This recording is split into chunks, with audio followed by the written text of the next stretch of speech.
Hello guys, last class I showed you the impulse momentum theorem and kind of talked briefly about it, and now we'll learn how to use it.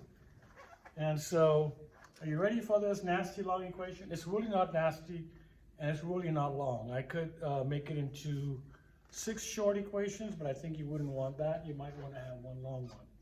So we start off with, we know that J, which is impulse, is force times time. And that we said was equal to change in momentum, which can be written as PF minus PI, which could also be written as MVF minus MVI. That's just final momentum minus initial momentum, which I could combine the M's, factor it out, and write it as VF minus VI, which I could also write as M times delta V. And that's it. It's the whole thing. Hopefully you guys can see it there, and I'll lift that up a little bit. Here we go. Hope you can see that whole equation. Please write it down somewhere.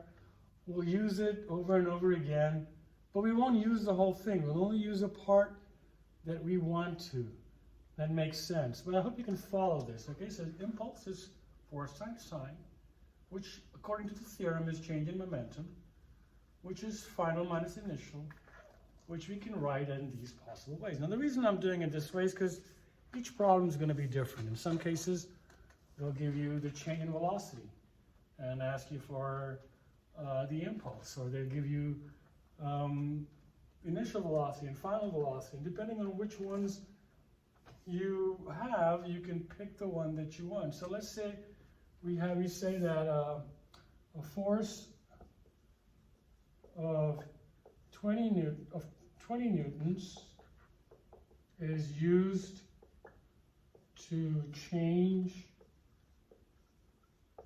the velocity of a 3 kg mass from 10 to 20 meters per second. So the object was going 10 meters per second, it was 3 kg mass.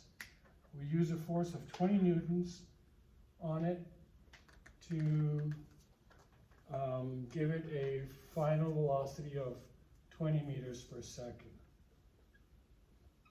Okay, so here's the question. Simple, 20 Newton force was used to change the velocity of a 3 kg mass from 10 meters per second to 20 meters per second. How long was the force applied?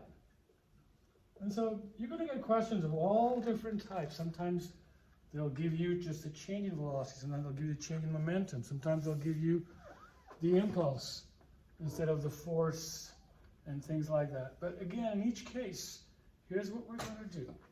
We're going to write the things we're given. We're given F is equal to 20 newtons. Mass is 3 kg.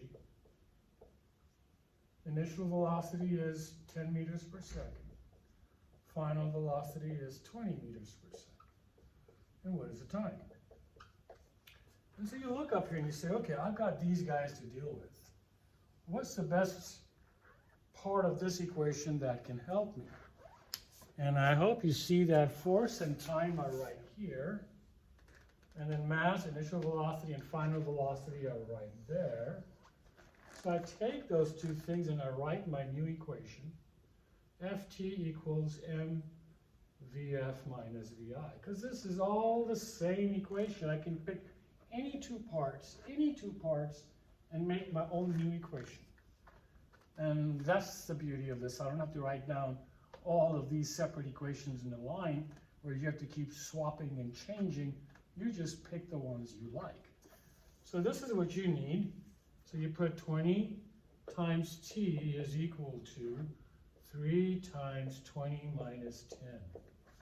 So 20t is equal to 3 times 10. 20t equals 30. T equals 30 divided by 20, or 1.5 seconds. So that's how long you would have to apply that force for to make that object or that mass go from that speed to that speed. Okay? And so, see how that works out? Again, every time the question is going to be different. Sometimes you just might use this and this, you might use that and that. Each time is different. Okay, we'll try to do another example soon.